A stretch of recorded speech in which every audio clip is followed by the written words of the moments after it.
What's going on, everybody? Welcome back to another video on my channel, Early Plays, and in today's video I'm going to be going over with you guys the top 3 best PvP teams that you can bring on launch day on Global, when Global comes out on March 3rd, which is 2 days from recording this, 7 Deadly Sins Grand Cross Global version. It's going to be insane, and yeah, I'm going to go through all the best PvP teams. Not gonna lie, when looking, there wasn't a lot of PvP teams that you could create. There's some, but like obviously there's a ton you can create, obviously, but there's only like a set of 3 that I could really see that were they had like synergy. You know, they had like, it was obvious what those teams did. But yeah, I'm gonna go from the worst to the best, and yeah, let's just get on with it. So the first team is basically just an ultimate stall team with Merlin, Red Grimoire, and Gowther. Now the reason why Grimoire's here is because of his passive.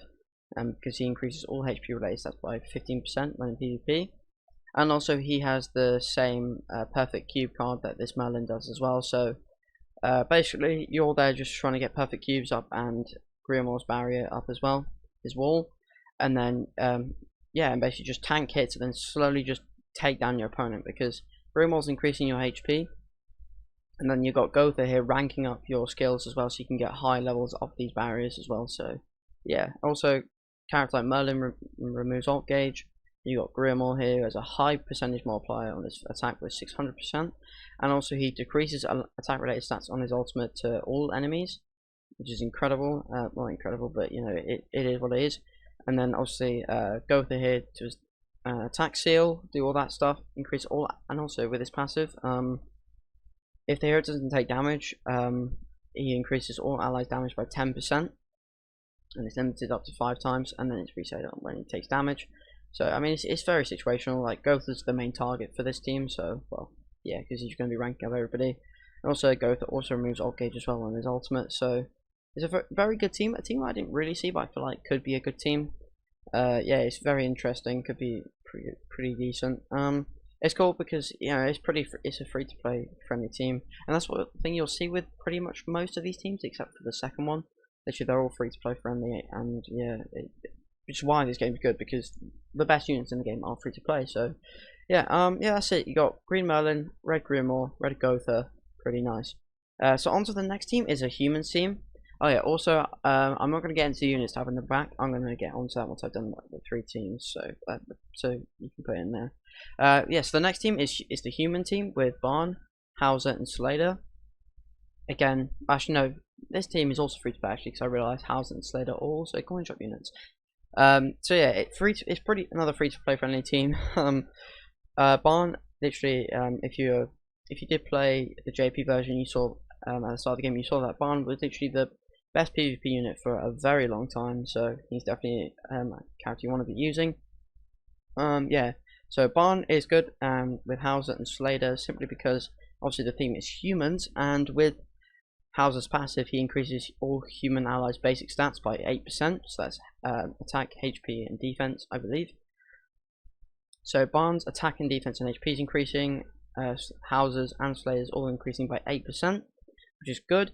Slader, I'm not too sure about Slader, to be honest. I feel like there could be a better replacement for Slader, but it depends really, I don't really know. Also, so yeah, with this team, it's good because it's just a lot of AoE damage coming from Hauser and Barn, which is going to be able to do a lot of damage. Also, Barn being able to snatch attack and defense from all allies, which is good. Not all allies, all enemies, so that your Hauser and Slader can do even more damage. Especially with like Slader, because of his high pierce rate of 50%, so you're going to be doing a lot more damage, which is good. Yeah, it's a decent team. I think it's better than this team, simply because, well, I feel like matches are going to go a lot quicker and you're going to be able to deal a lot more damage a lot quicker. So yeah, it's a decent team. Barn's ultimate is not really the greatest thing, to be honest, but Hauser's ultimate is a good AoE, and Slader does a lot of damage on his ultimate as well. So, and he has an easy fate link as well, which increases his pierce rate as well by up to 20%. So he's going to be doing a lot of damage. So yeah, that's that team, human team. To be honest, this team does improve a lot more as the game goes on, because Red Escanor, Red Arthur, and all that a lot will be introduced. So it's very nice. So yeah, moving on to the final team is going to be the coin shop team, which is Gowther, Merlin, and King. and Blue King. Now this team also, actually, I'll get replacements later. So again, we've gone through Gotha, we've gone through Merlin, we know what these characters do. Then we got King here, who is probably, yeah, I'm gonna say the second best PvP unit in the game at the start of the game, just behind Gotha. Simply because King has Petrify. He can petrify up to 1 to 2 turns, which on his attack card, which is amazing. He cleanses as well and heals for so much, which is amazing. And also his ultimate ignores resistance, so he does so much damage on his ult, which is incredible. His passive is useless, but it doesn't really matter, to be honest, just because of the fact that he petrifies, so which is amazing. This is one of the most useful things in this game for PvP, especially when King Brum becomes a thing, and also having his ultimate doing a lot of damage, especially because it's AoE. That's the same thing with his Gotha. His ultimate is going to be doing a lot of AoE damage as well, and also the character like Merlin able to do a lot of single target damage with her attack card.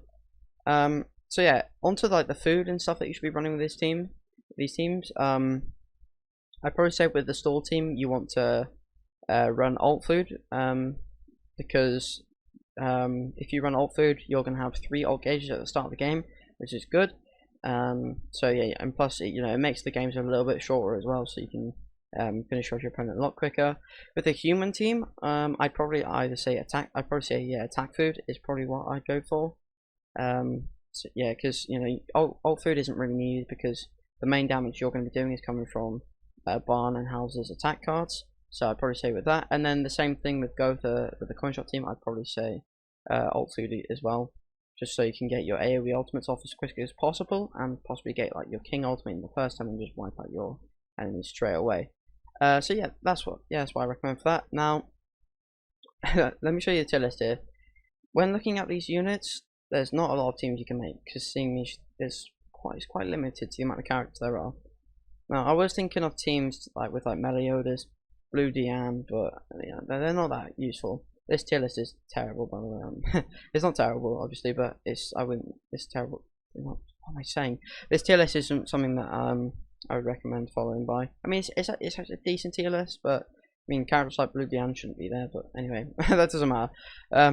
Yeah, because characters from like A tier and upwards are the ones that are somewhat useful for PvP, and some of these characters aren't even useful. Like Red Slater is, but only to a certain extent. Not really. He's not that great.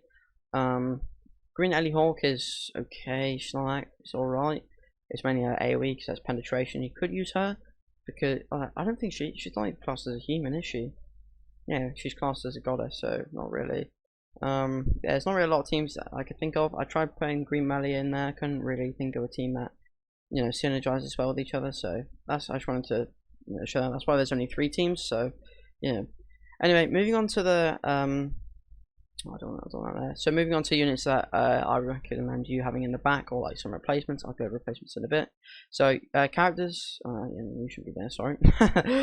So characters you want to run in the back of your teams. So the main one I probably say is Gilthunder, or Merlin. Now these two are the best units to have in the back because you want Merlin and a passive, and also she's a good unit to bring in at the end if you're in like a one-on-one state against your enemy. Gilthunder is also good because of his passive, because he increases all allied defensive related stats by 30% in PvP, which is really handy and can be very good. And also his ultimate does a lot of damage because he's a very easy unit to get 6/6, and also because he increases the attack of all allies, which is very useful. So yeah, I recommend Gilthunder probably being the best one because Merlin's used in a lot of teams, like in the main team, so I'd probably use Gilthunder. We know what Merlin does, she knows what she does. So the next character actually, which is pretty interesting, is Red Demon Melee. Now this is simply because of his passive.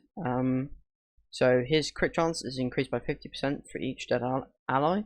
So this means if a character you have dies and then you bring in Demon Melee, he's going to have that extra 50% crit chance, and his crit chance already is 50%. So that will end up becoming 75% crit chance. Oh no, sorry, 100%. I thought it'd be 50% of what his crit chance already is, but no, his crit chance would be 100%. And obviously, with his whole debuff thing and doing only debuffs, his ultimates can do a lot of damage.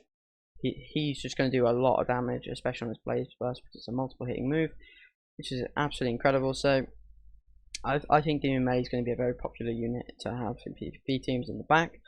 And then the final one is Simon, because of his passive as well, because he increases all allies damaged up by 15% in PvP, which is amazing. And also he has things like crit chance and ignores resistance on his attack cards and all that stuff. And yeah, I mean he's just there for his passive realistically, because 15% is quite a lot. So yeah, you're going to be doing a lot more damage. So yeah, again, yeah, with the whole teams thing, it's not really a lot, but you know what it is.